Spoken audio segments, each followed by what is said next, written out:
Good morning, Kavanaugh. Good morning, Fiona. Good morning, Finnegan. Happy Black Friday. It's November 28th. It's 8:06 a.m. Just finished my men's support group meeting.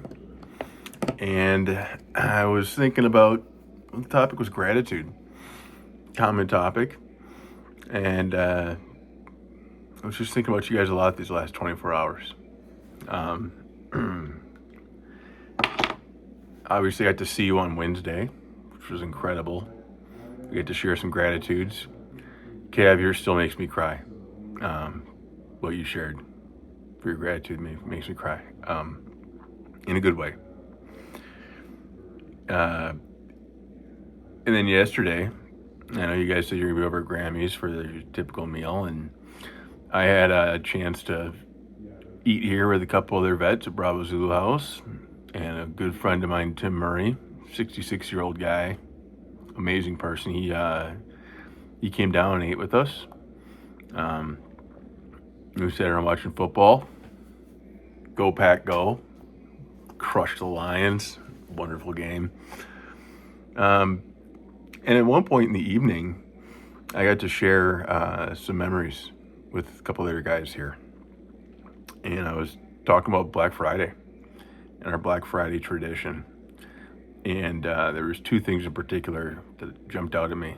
Obviously, a little earlier this morning, our typical routine was, we'd wake up at 0 dark and grab our blankets, and you guys would pile in the back of the truck, your car seats, boosters, and we'd drive down to the Mall of America and sit in Macy's by the front gate, waiting for the gate to open, all the crowd of people, and then the gate would open and we'd rush down the halls and get to the Lego store. And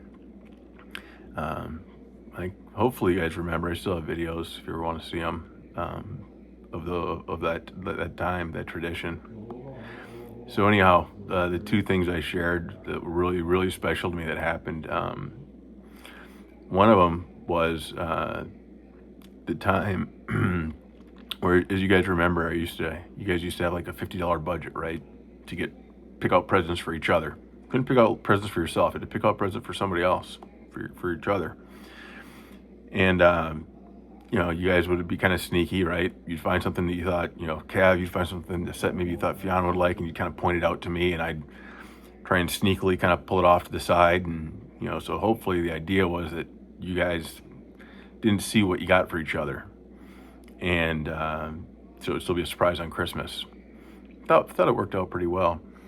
But I remember the time where Kavanaugh and Finnegan, you two, there's a $80 play set, $80, actually more of a display set, but it was a Lego Friends Treehouse. Gorgeous set, really cool set. But it was like $80, and you each had 50. And you really thought Fiona would have really liked it. And I agreed with you guys. It was an awesome set. But it was more than you had for your budget, because she has $50 and it was $80. And you guys, I don't know how you came up with it, but you said, what if you guys combine your money? And I said, oh, that's a great idea. But then I realized, well, but you only need $50 each. If you combine your money and get her that's almost all the money. Then you guys won't have anything left to get for each other. And you're both like, that's okay. We get Fiona this $80 set if we combine our money, and we won't get each other gifts. And I was so moved by that you guys were willing to give up getting a gift for each other to get Fiona the really awesome one. If I remember right, I told you guys, cool, you can do that. But then I said, you can still get each other gifts for $25 each. So I let you guys go above budget because you've done such an amazing act of kindness. Sorry, I get a little emotional. That was amazing. And when I think of you guys, that's what I think of. And looking out for your sister like that. So the other memory I had, Finnegan. So during that, as you guys remember, you'd kind of be sneaky, right, and try and point out because Cav, you didn't want Finn to see what you were picking out for him, and Fiona, you didn't want Cav to see what you were picking out for him, and so they had those little Lego minifigures and the keychains. You guys had a lot of keychains in your backpacks at the time. And Finn, you were kind of looking at the keychains, seeing which one Cav might like, and you found one, and I wasn't right there at the moment, so you just stuck it in your jacket pocket, and then you were going to come and show it to me and say, hey, Dad, I want to get this for Finn, or Dad, I want to get this for Cav. And amongst all the excitement and everything, you forgot it was in your pocket. And we're walking out, we'd gotten everything, we had a couple big bags for him, we're walking out to the parking lot, and Finn, you put your hands in your pockets, and I remember you pulled it out, and you looked at it, and you looked up at me. You looked at it, and you looked up at me, and I said, uh-oh, did we pay for that one? And you were just like, oh. And we stopped in the parking lot, and I said, uh-oh. And Finny, you looked, I think you kind of realized, like, uh-oh, I think I accidentally stole this. And you were honest with me. You said, no, I didn't pay for it. I put it in my pocket to pick it up for Cav, and I forgot about it, and it was an accident, and I think you were kind of scared. And we paused, and we said, okay, well, what are our options here? What can we do? What are our choices?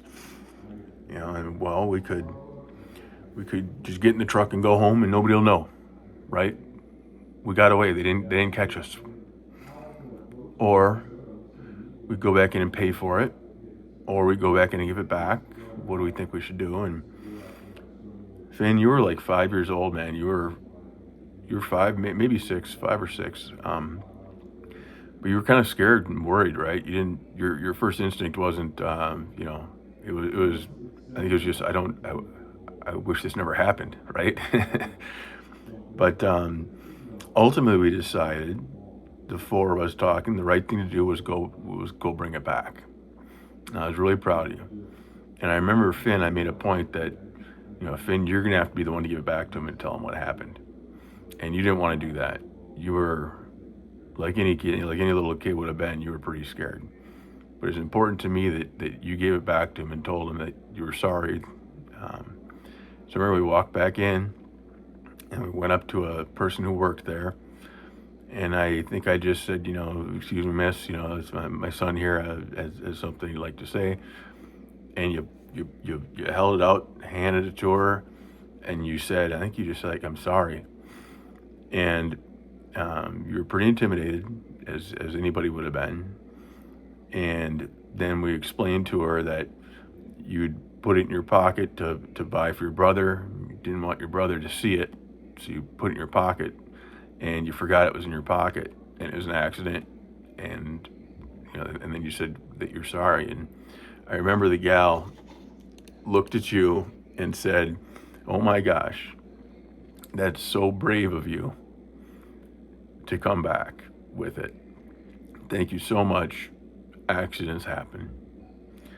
And I was really proud of you, Finnegan. Because it would have been really easy if you did not do the right thing there. But you did the right thing. When you realized it was in your pocket, you showed me. And even though you may not have wanted to immediately, you went back in and brought it back. I think you wanted to bring it back, but the part I think you were worried about was telling them, because maybe you get in more trouble. But you did the right thing. Even though it was scary, it wasn't easy, you did the right thing. And as a result, everything worked out really good, right? Nobody got in trouble. It was a fantastic thing. So, and Santa still came that year. You stayed on the nice list. So anyhow, that's stuff I was thinking about this morning, guys. Sorry I'm a little bit emotional. I just love you so much. And I'm so proud of you. And I'm so grateful and blessed to be your dad. Hope you guys got to have some fun yesterday on Thanksgiving. Hope you guys get some fun today on Black Friday. I'll be thinking of you with a smiling heart. Talk to you soon.